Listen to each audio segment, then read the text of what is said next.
Tout d'abord, je voudrais remercier l'ensemble des résidents et des internes qui ont participé à cette séance avec leurs travaux fructueux. Donc, sans trop tarder, on a déjà pris du temps avant de commencer. On va passer directement la parole à professeur Dini, qui va présenter les 3 premières séances.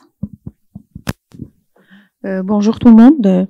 Donc, je remercie la comité d'organisation de nous avoir invités pour siéger parmi, pour modérer cette matinée de communication orale qui va être faite par les résidents des multicentres, des centres hospitaliers à travers le Maroc.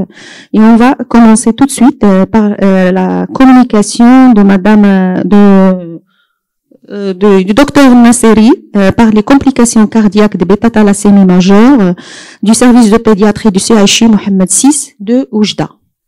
À vous la parole, docteur Nasseri. Vous avez 7 minutes.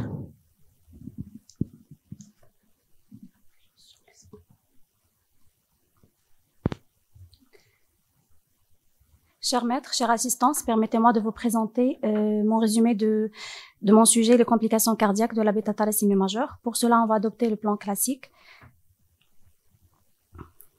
La bêta-thalassémie majeure, c'est l'absence de synthèse des chaînes d'hémoglobine causée par une mutation génétique dans le gène codant pour les chaînes bêta de l'hémoglobine, une transfusion sanguine régulière pour survivre. Au Maroc, le nombre exact des malades reste inconnu à cause d'absence des données épidémiologiques et l'absence d'un registre national. D'après l'OMS, il existe 3 à 5 porteurs sains au Maroc et environ seulement 1000 enfants qui sont suivis au Maroc. Et constitue un problème de prise en charge parce qu'il est coûteuse et contraignant pour le malade et pour la famille. Pour les complications cardiaques, il constitue la première cause de décès chez ces patients. L'objectif de notre travail était de préciser les différentes complications cardiaques de la bêta-thalassémie majeure. Passons au matériel et méthodes utilisées pour élaborer ce travail.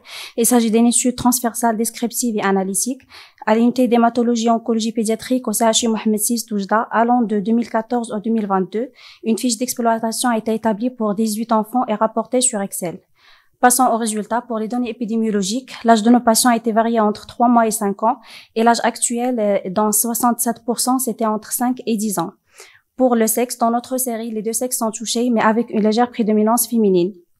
Pour la consanguinité, il constitue 34% des cas. Et passons aux données cliniques. Pour la pâleur cutanée muqueuse, était trouvée chez 100% des patients. Pour les données paracliniques, au moment de diagnostic, tous les malades avaient un taux d'hémoglobine inférieur à 8 et la ferritinémie initiale a varié entre 220 et 600 et 6922.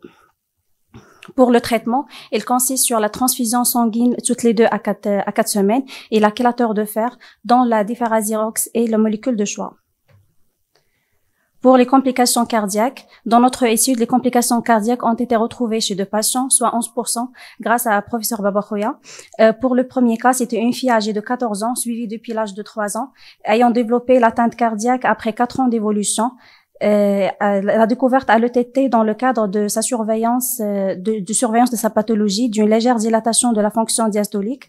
Et le deuxième cas, c'était un garçon de 9 ans, suivi depuis l'âge de 4 ans, ayant développé l'atteinte cardiaque après 5 ans d'évolution, et la découverte à l'ETT d'une dilatation des cavités gauches, fuite mitrale grade 1 à 2, fuite aortique minime, avec fraction d'éjection entre 57 et 60%. Alors, voici l'évolution de la ferritinémie chez le premier cas. Alors, l'atteinte cardiaque, elle était en 2015. Et l'amélioration de la fonction diastolique en 2017. Pour le deuxième cas, l'atteinte était dans le mois précédent, le mois 2, en 2022. Pour le premier cas, la patiente a été mise sous Ferreprox avec l'ETT de contrôle, une amélioration de la fonction diastolique. Et le deuxième cas, on prévoit une IRM cardiaque. Passons à la discussion. Pour l'étude épidémiologique, l'âge moyen de nos patients était à 18 mois, ce qui rejoint l'étude faite à l'Algérie et la Tunisie. Pour le sexe, on note une légère prédominance féminine dans notre étude, ce qui rejoint l'étude faite à Tanger. Pour la consanguinité, dans 34%, ce qui rejoint l'étude de Tanger et de l'Algérie. Pour l'étude clinique, le syndrome anémique était retrouvé chez tous nos patients, ce qui rejoint les autres séries. Et pour le traitement, la transfusion, l'intervalle moyen entre les 2 transfusions était de 3 semaines et demie, ce qui rejoint les autres séries. Pour les chélateurs de fer, voici un tableau comparatif des chélateurs de fer et on note que la Ferreprox a un effet cardioprotecteur.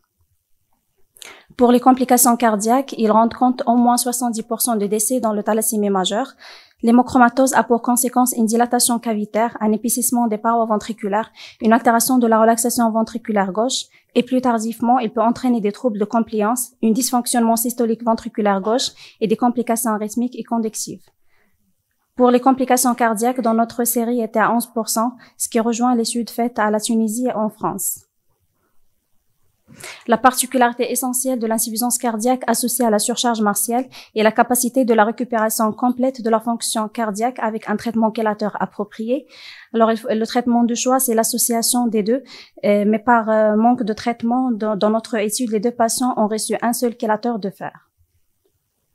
L'IRM T2 cardiaque est le meilleur outil pour prévenir le dysfonctionnement cardiaque. Et dans notre contexte, l'estimation de retentissement de l'hémochromatose sur le cœur se fait par l'échographie seule, vu la non-disponibilité de l'IRM cardiaque. Alors, pour conclure, c'est les bêta-thalassémies majeures parmi les pathologies congénitales fréquentes au Maroc en raison de la fréquence de mariage consanguin. Les complications cardiaques constituent la première cause de décès chez ces patients. Une chélation efficace semble être le seul moyen pour éviter ces complications, mais malheureusement, dans notre service, donc, on a le plus souvent la non-disponibilité des chélateurs de fer. Et l'hémochromatose cardiaque pourrait être diagnostiquée précocement grâce à une nouvelle technique d'exploration, à savoir l'imagerie par résonance magnétique, l'IRM T2. Et je vous remercie pour votre attention.